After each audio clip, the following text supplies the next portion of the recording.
Finish the session learning from failure. So with all the success stories that we hear, it's also good to hear what happens if you lose a piece of business. And whether you are a destination, a venue, a DMC or PCO, it doesn't matter. You can lose something. So what happens then? You know, once the dust is settled, learn from it, and particularly do an evaluation with the team members. And from that learning point on, use these points back in the future so you take something negative into positive.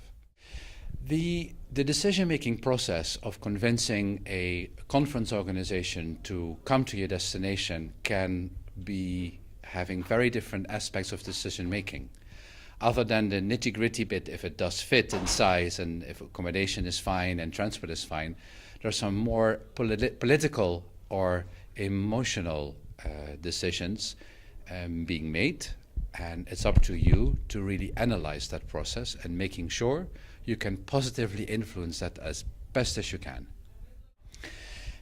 What many of us every time do is, in our enthusiasm, try to talk about your destination, and instead of talking about your destination, you need to actually listen in to what the client needs and how decision-making process will be made and your role and influence on that.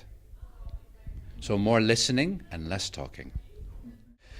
Very beneficial is that a destination pulls together so that a venue or other accommodations or organizers or a convention board or whoever is there needs to become part of a team.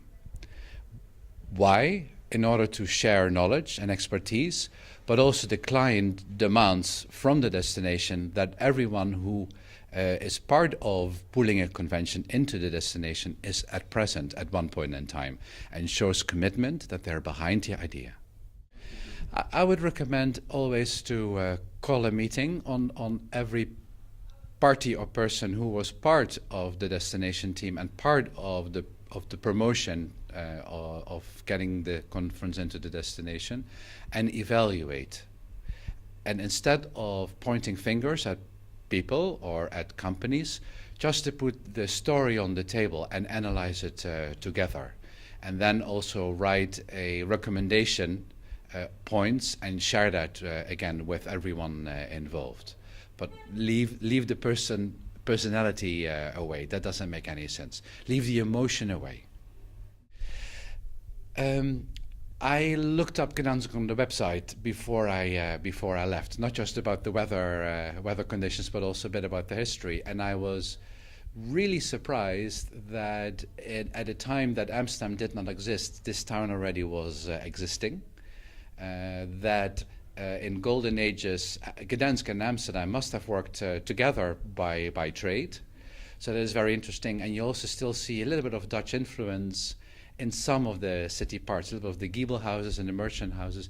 You still see that back. And then very famous inventors are born in this city. In addition, Second World War started here.